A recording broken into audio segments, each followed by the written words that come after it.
मैं हंगामा कर रहा हूँ, मेरे कितने गरीबों की इन्होंने तारे काट दी, और मैं यहाँ पर हंगामा ना करूँ। जो गरीब रोता है, गिड़गिड़ाता है, उसकी आवाज न रखूं। सुन लीजिए, गुस्से की नहीं बात, गुस्से की नहीं है बात। 7 साल के बाद चुनाव हुए हैं, और चुनाव होने के बाद जो सवाल, 7 साल के बाद जो लोगों ने उम्मीद दिखाई थी, वहां पर भी सवालों के जवाब एडमिनिस्ट्रेशन दे रही है, सरकार नहीं दे रही।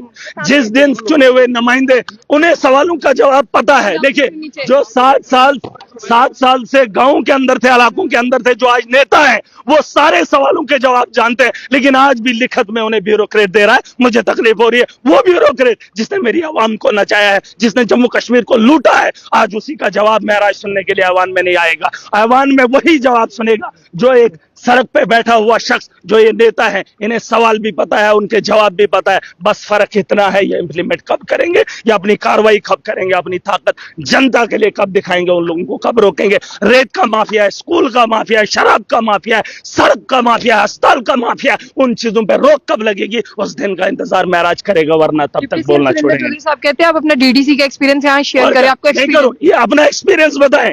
मैंने 4 साल के अंदर 250 ट्रांसफार्मर्स लगाए। कोई मंत्री बता दे कि उसने अपने टेन्योर 70 लाख के बजट से अगर मैंने इतना काम किया, तो सोचो जम्मू कश्मीर के अंदर अगर मेरे जैसे मुख, इन्होंने मेरी सीट बदल दी, 97 के आंकड़े पे मुझे लाकर खड़ा कर दिया। अरे मैंने समर्थन एनसी को दिया है, और इन्होंने भाजपा के अखाड़े में मुझे खड़ा किया, और सवाल मुझसे पूछेंगे। मैंने बार बार हामी भरी, मैंने कहा मैंने समर्थन आपको दिया है, आप इनके साथ मुझे, मैं अभी भी उन्हीं को समर्थन दूंगा, चाहे वो मुझे निकालें या कुछ भी करें। मेरा समर्थन एनसी को है, लेकिन सवाल मैं लोगों के पूछूंगा। मुझे लोगों ने चुना है, मुझे एनसी ने नहीं बनाया, भाजपा ने नहीं बनाया, मुझे लोगों ने भेजा है, और लोगों के सवाल है लोगों से। आपने तो रमजान के महीने का भी जिक्र किया कि रमजान के महीने में बिजली नहीं है, इफ्तारी और सहरी जो है अंधेरे में करनी पड़ती है। देखिए, रेस्पॉन्स इनका मिले या ना मिले, मुझे उससे गर्ज नहीं है। मैं अपनी बात बेबाकी से रखूंगा, पूरी ताकत से रखूंगा, और इन लोगों को समझाऊंगा। अगर ये लोग नहीं समझेंगे, पूरी ताकत से और समझाएंगे। लोग जिस दिन समझ जाएंगे, आज तो आपने देखा इस सदन में भी नया हुआ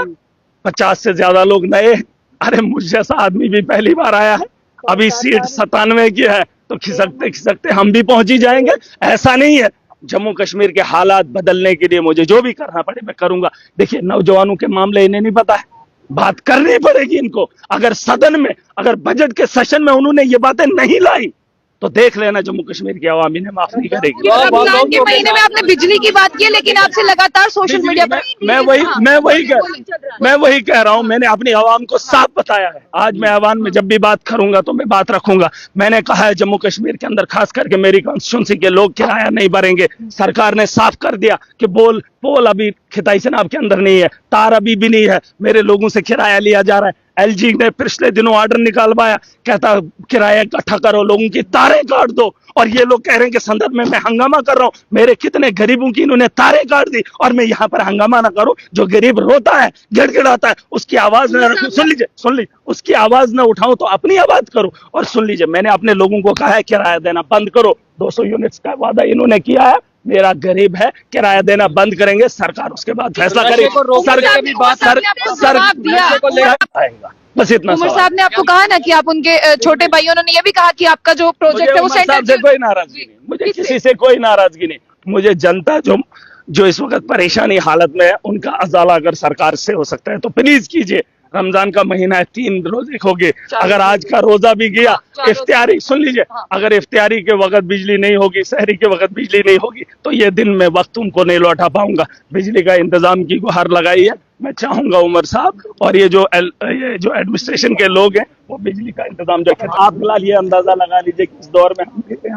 आरडीएस, सुन लीजिए, मुझे अभी बात करनी है, लेकिन मैं आपको पहले ही बता दूं। मुझे बताओ, एलजी ने मीटर लगाना शुरू कर दिया है, पोल लगाना शुरू कर दिया। गाँव के अंदर हॉस्टल में डॉक्टर लाने की बात हुई। शराब के ठेके गाँव के अंदर खोले। क्या स्कूल को बेहतर बनाने के लिए इन्होंने पॉलिसी बनाई? क्या स्कूल के अंदर एक टीचर की तैनाती के बारे में बात हुई? शराब को, बिजली को जहां से रेवेन्यू जनरेट करना है, उसके लिए पॉलिसी बनाएंगे।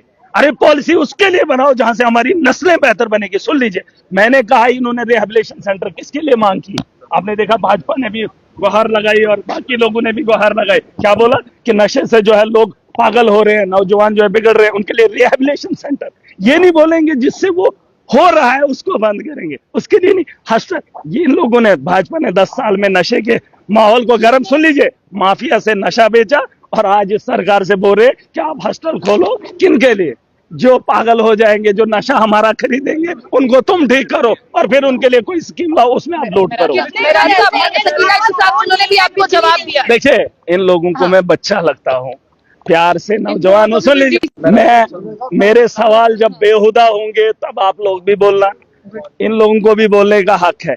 लेकिन इन लोगों को मैं एक ही बात बताना चाहूंगा कि जम्मू कश्मीर की 90 असेंबलियों में मैं अकेला ऐसा चुनकर क्यों आया हूं, इस पे सोचने को इनको मजबूर होना चाहिए। गुलाम नबी आजाद की कॉन्स्टिट्यूंसी से जीत कर आया हूं, बड़े बड़े दिग्गजों को रौंद कर आया हूं और 15 साल से जमीन से जुड़ा हुआ शख्स हूं। मुझ पे उंगली उठाने से पहले अपने बारे में, अपने गरीबा में झांक कर देखना है मुझे। हाँ, किसी के जाति में कोई भी मामला पेश नहीं करूंगा। हाँ, जो आदमी मेरी आवाम को परेशान करता होगा उसकी जाति जिंदगी के बारे में सुनिए।